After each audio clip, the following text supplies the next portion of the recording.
A ver, pensemos en la historia de Estados Unidos. ¿Un tercer partido que surge con una fuerza arrolladora?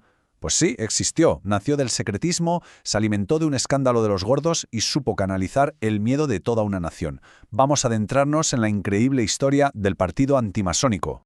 Bueno, ¿y cómo vamos a desgranar todo esto? Pues empezaremos viendo el papel de los masones en la Nueva República, luego el pánico que se desató con los Illuminati, la desaparición de un tal William Morgan, que fue la chispa de todo, cómo de ahí nació un partido político y, por supuesto, qué legado nos dejó todo este movimiento.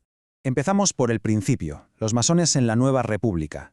Y aquí la gran pregunta, la que lo originó todo, ¿eran realmente pilares de la sociedad o más bien una élite secreta que movía los hilos en la sombra?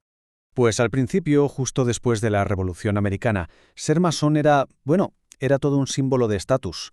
La gente veía a la francmasonería como una especie de pegamento social, algo que unía a hombres de diferentes clases, todos bajo los mismos ideales de virtud, de progreso, muy republicano todo. Pero claro, esta imagen tan idílica no tardó en empezar a resquebrajarse. La percepción cambió.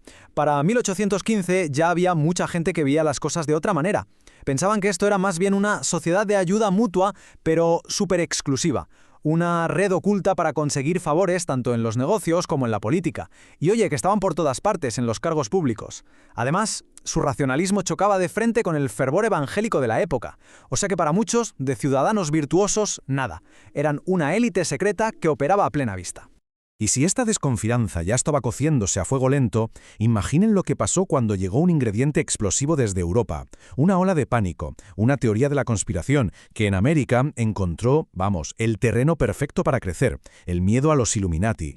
Y ojo que no lo decía cualquiera. Fue gente muy influyente, como el reverendo Jedediah Morse, quien le puso voz a todo este pánico.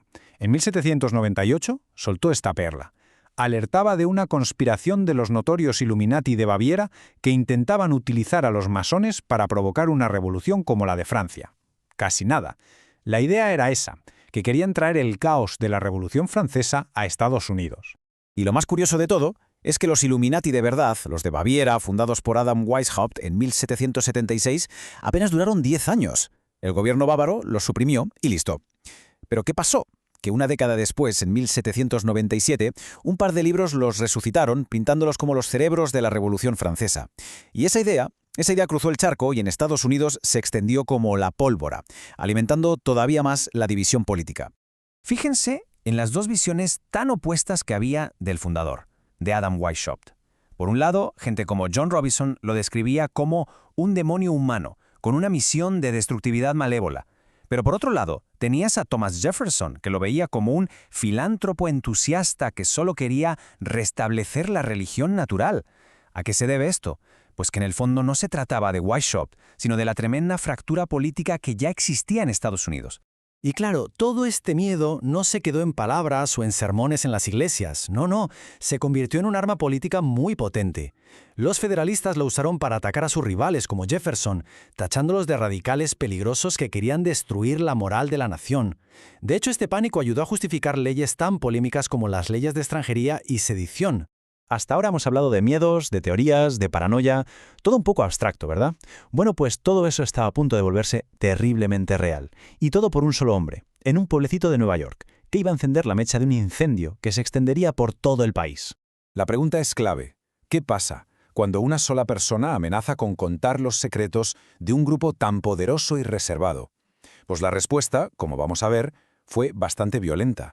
Y un hombre, William Morgan, estaba a punto de descubrirlo en sus propias carnes.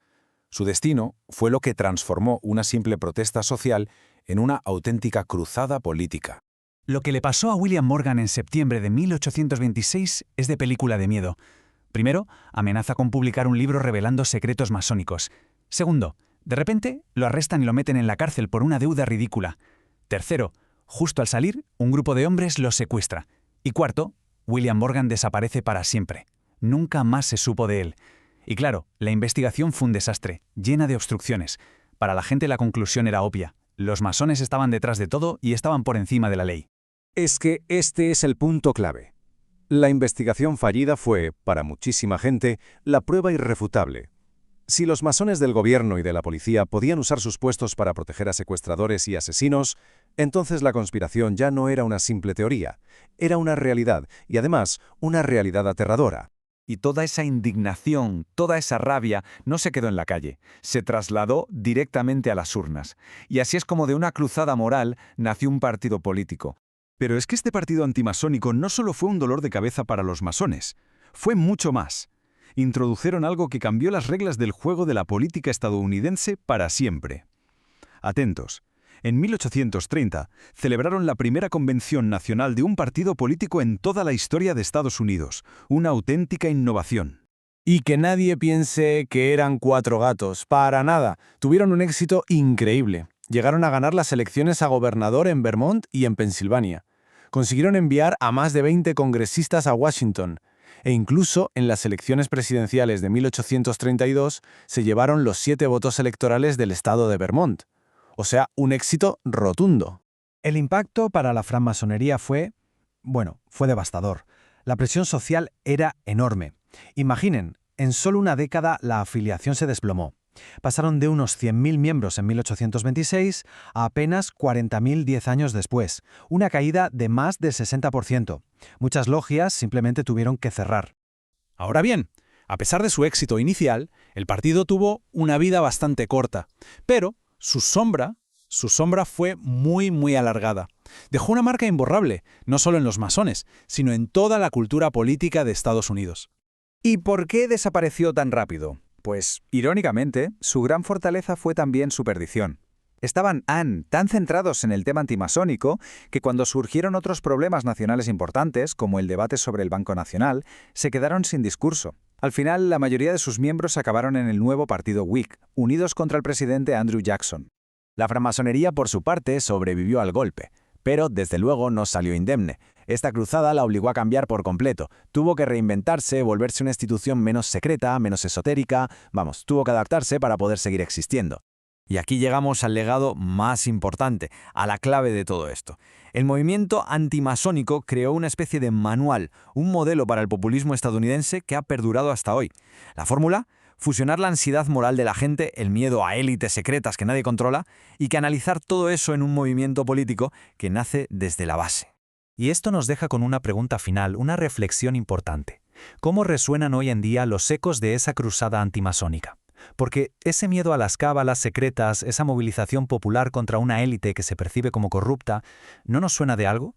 Son patrones de un pasado que, casi 200 años más tarde, parece que siguen muy presentes en la política actual.